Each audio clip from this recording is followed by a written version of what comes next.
Estamos estudiando la cuestión de la reforma radical y ustedes han visto ahora toda la cuestión relacionada a la disidencia anabautista y lo que esto ha significado en términos de reforma radical. Es imposible leer estas historias y no se quedar impresionado y al mismo tiempo empolgados con lo que ha pasado. Conocer esta historia es algo que nos pone con las pilas, y pilas nuevas en el sentido de querer también hacer algo significativo para la vida de la iglesia. Y en este sentido entonces es que nosotros queremos trabajar un poco considerando algunas cosas relacionadas a este dato, a estos eventos que nosotros conocemos como la reforma radical. Y hay en esto algunas cosas que quiero presentar a ustedes para que ustedes piensen, reflexionen y tomen posiciones en la vida de ustedes. La primera de ellas es que de los tres reformadores que nosotros tenemos, Lutero, Calvino y Zwinglio, desde mi perspectiva, el menos teológico de ellos fue Zwinglio. Lutero tuvo cualquier cantidad de escritos teológicos. Lutero produjo un harto material. Calvino produjo los institutos de la religión cristiana e hizo comentarios a todos los libros de la Biblia, excepción Apocalipsis. De Zwinglio muy poco tenemos.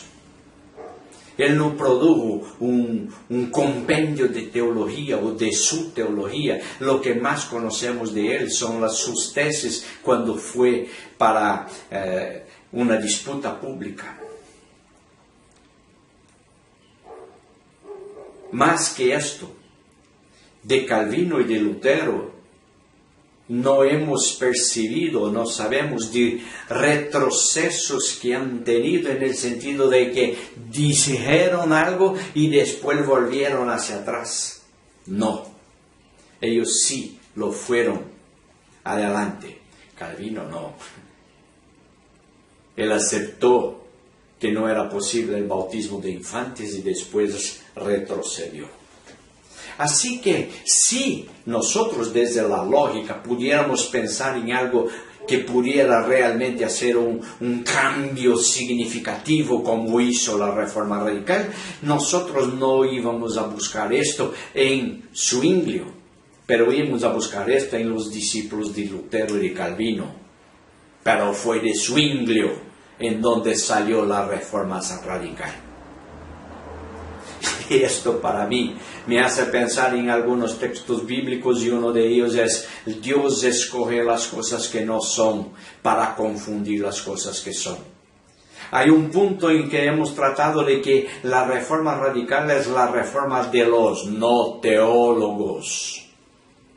Dios escogió algo y personas que no estaban en la ola, en el tope de la ola, no eran estrellas, no era gente famosa, pero gente sencilla, pero sí comprometida con el Evangelio para hacer el cambio radical. Esto para mí es gracia de Dios. No fue por los méritos que tenían.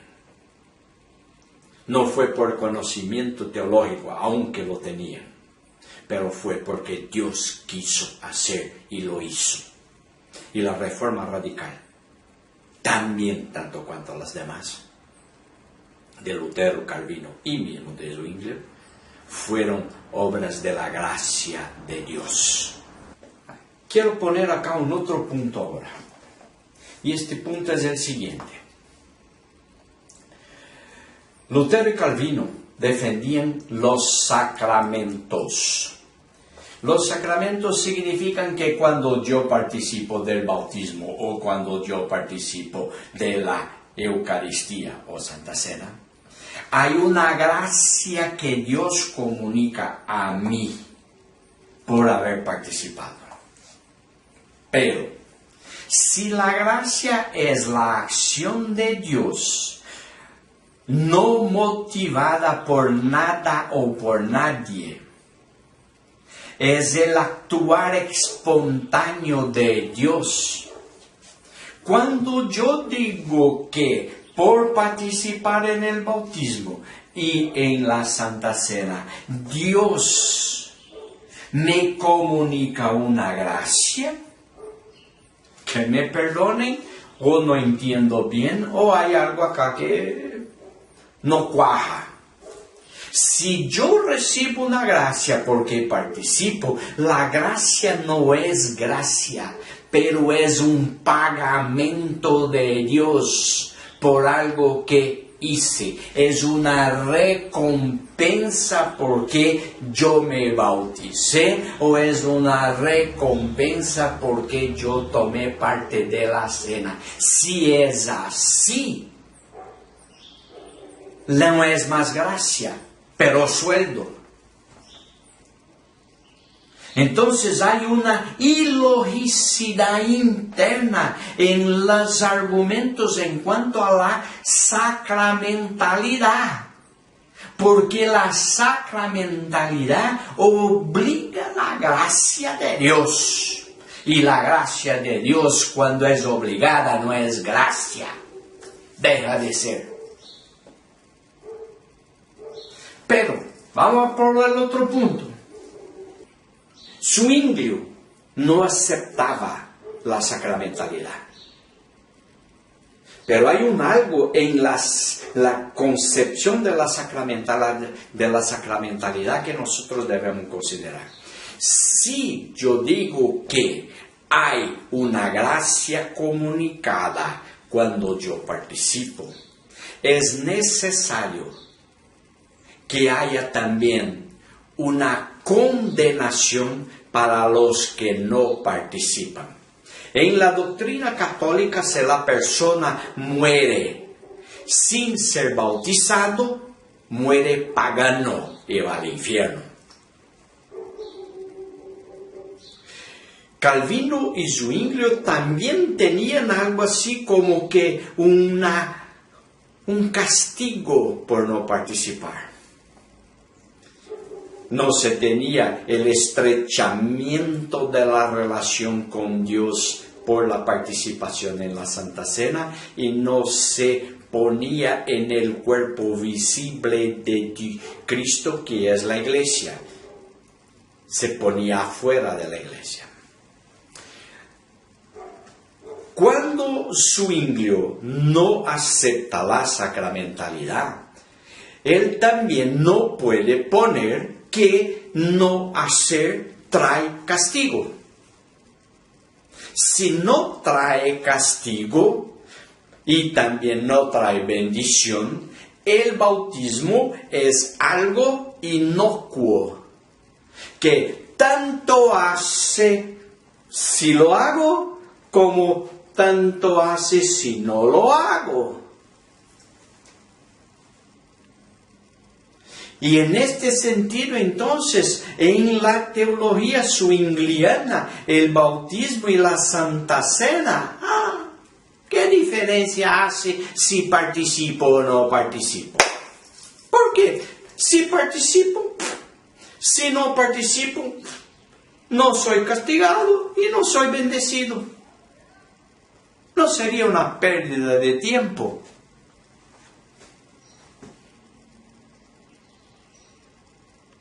Pero lo que hay que considerar en este contexto es la bendición de la obediencia.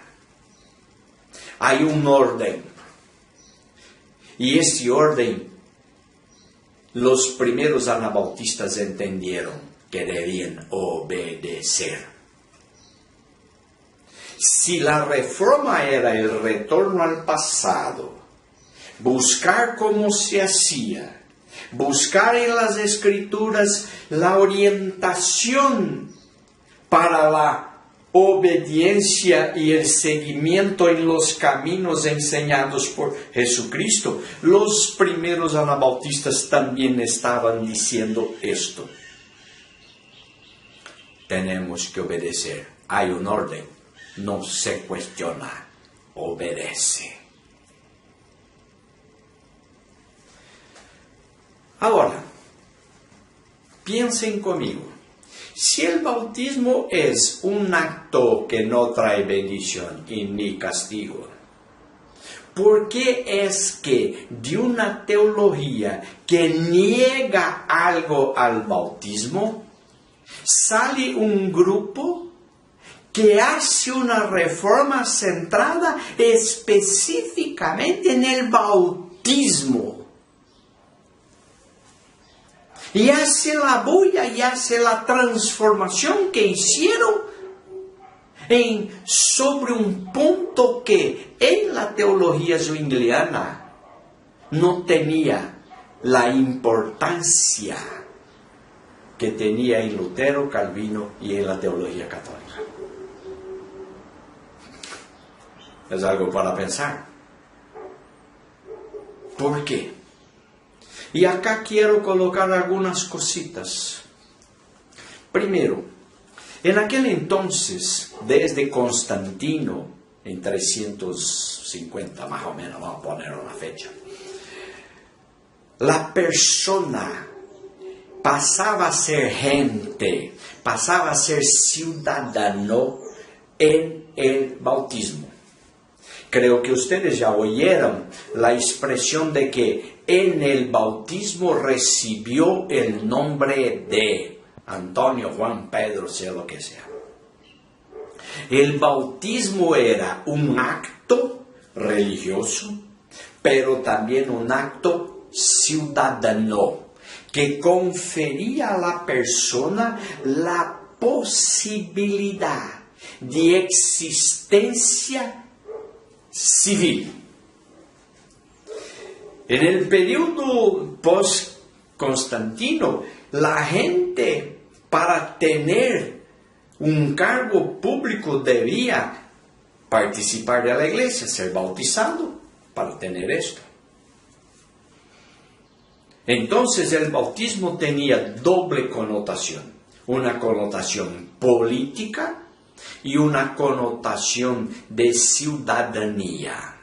La persona pasaba a existir porque recibía un nombre y este nombre le era dado en el bautismo.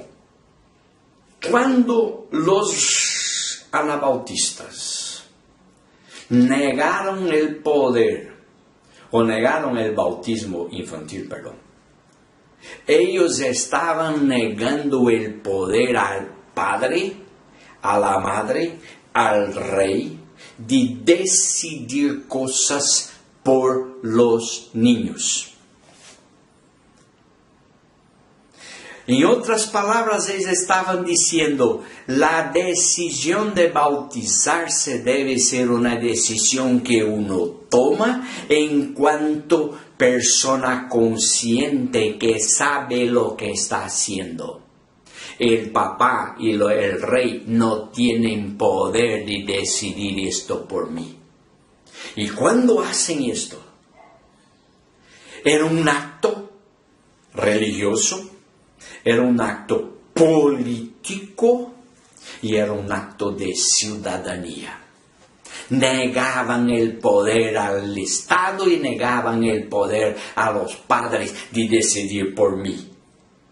Yo tengo que decidir y yo tengo que decidir cuando yo tengo madurez para hacer esto. Así que negaban al padre el poder político y ciudadano de decidir, pero ahora daban al mayor la capacidad de decidir. Y también el bautismo pasaba a ser un acto político y ciudadano. Era el momento en que la persona decía, yo parado sobre mis pies decido que quiero ser bautizado. Y yo a partir de ahora quiero ser parte de una iglesia. Este es un acto político y un acto ciudadano. Yo me afilio, yo paso a congregar con un grupo que yo quiera. Con esto todo, nosotros también tenemos que pensar algunas cosas en cuanto a las consecuencias de esto todo. Había como que una sacramentalidad no solo religiosa de comunicación de gracia, pero también de castigo por no participar o hacer el sacramento de forma errada. Y pues los reyes y los padres determinaban que yo debería ser. Y el rey decidía, de hoy en adelante vamos a ser luteranos, y todos tenían que ser luteranos. De hoy en adelante todos vamos a ser católicos, y todos iban a ser católicos. Y quien no se sometiera era castigado. Y entonces la participación en la iglesia tenía un contenido de terrorismo. ¿Qué es esto? Si usted no hace según lo que el rey quiere, usted es castigado. Tanto es así que en el concilio de Zúrich se determinó que los padres deberían presentar sus hijos en el plazo de 8 días para que fueran bautizados, y si no lo hicieran podrían sufrir sanciones. Tanto es así que Mans acabó siendo ahogado porque no respetó la decisión religiosa de los reyes. Ahora mi pregunta es la siguiente. ¿Cuántos hoy están transformando la frecuencia al culto y el diezmo en un sacramento? ¿Cuántos dictadores, reycitos de iglesia ofrecen la bendición por la participación y por la ofrenda, y el castigo y la maldición para los que no vienen o para los que no ofrendan? Esto es terrorismo. Esta es la repetición de lo que había antes de la Reforma Radical. Es obligar a la gente a participar por miedo del castigo. Yo les voy a contar una historia verídica. Mi señora trabaja con consejería y hubo una chica que vino para un trabajo muy confusa en toda su teología y toda su cosa, y empezó a trabajar, y mi señora la invitó para venir y conocer nuestra iglesia. Y ella dijo, si tengo que pedir permisión a mi pastor, tengo que tener la bendición de él para hacer esto. Y ella fue a su pastor, explicó a él qué es lo que estaba pasando y que quería conocer. Ok, vino. Y por primera vez en su vida ella pudo participar y pudo dar su opinión en el estudio de la palabra, porque acá en Brasil nosotros practicamos la comunidad hermenéutica, una cosa que vamos a trabajar un poco más tarde, en donde no hay una predicación, pero todos los que están tienen derecho de participar y decir lo que piensan sobre el texto que estamos estudiando. Y por vez primera esta chica pudo decir lo que pensaba y salió a empolgar, y vino la segunda, vino la tercera vez, y al final decidió que debería dejar la iglesia donde estaba y venir para acá. Pero decidió, según su teología, que debería pedir la permisión a su pastor. Y ella fue, dijo al pastor que le había encantado, que había una serie de cosas que le llamaban la atención y que quería poder venir para acá. El pastor dijo, si usted se va, usted pierde la protección espiritual de su pastor. Usted está bajo el paraguas de mi pastorado. Si usted no va, yo no puedo responsabilizarme por las cosas que van a ocurrir con usted. Porque mientras está con nosotros, nosotros te bendecimos. Pero a la hora que sale, no sé lo que va a pasar. Implícitamente estaba diciendo, te van a castigar. Y esta chica no salió, se quedó allá. Dictadores que deciden lo que la gente tiene que creer, lo que la gente tiene que decir, y no les dan la autonomía para decidir, para pensar y para tener sus opiniones. Un terrorismo evangélico. Y yo le pregunto, ¿qué tipo de pastorado usted pretende hacer? ¿Qué tipo de iglesia usted frecuenta? Donde hay un dictador diciendo qué es lo que usted tiene y puede creer. O usted está en una iglesia que te ayuda a pensar, a reflexionar, a posicionarse, a ser maduro, a crecer y tener sus propias opiniones. Es una iglesia que te condena, te castiga porque no diezma. No soy en contra del diezmo, pero no se puede recaudar diezmos bajo amenazas, bajo terrorismo. La Reforma Radical se puso en contra de estas cosas. Gracias a Dios. Cuando estamos estudiando estas cosas todas, no se puede estudiar esto sin tomar una posición, sin ponerse parado sobre los pies y decir, quiero cambiar. Hay cosas que debo cambiar. Hay cosas que en mi iglesia deben cambiar. Y si usted está acá estudiando y no cambia, usted está perdiendo tu tiempo. Y mi pregunta a usted hoy es, ¿qué es lo que debo cambiar? Yo he leído cualquier cantidad de cosas de ustedes, de mantenerse fiel a la palabra, de ser fiel y de eso. Digo, sí, pero sí, este ser fiel es continuar pensando e informando la gente lo mismo que siempre creyó, no va a haber reforma.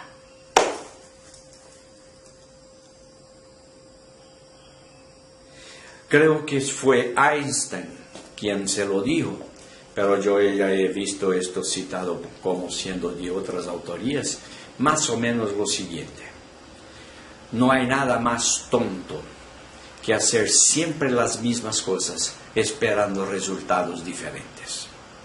Si usted cree que debe haber un cambio, si usted cree que debe haber una reforma, no es continuar diciendo las cosas que siempre dijo, pero sí reflexionando sobre lo que usted afirma, buscando nuevos posicionamientos y cambiando.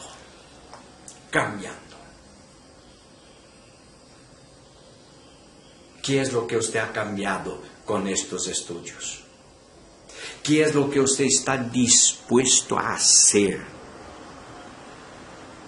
y a cambiar para que su iglesia sea diferente? No hay ahí un dictador, una persona que dice lo que la gente tiene que creer, y quien no se lo cree, él se lo pone en el infierno.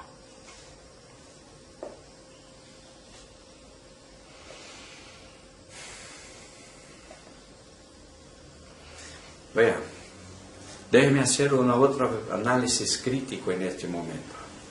La confesión de fe de Schleitheim tenía entre uno de sus puntos la exclusión, la excomunión, la disciplina eclesiástica, y que en algunos sectores del anabautismo llegó a ser el banimiento. O sea, la persona era puesta afuera de tal manera que nadie se podía comunicar con él. Y si él venía por una acera y usted percibía, usted debería cambiar para la otra acera para no tener contacto ninguno con él. ¿Es esto correcto?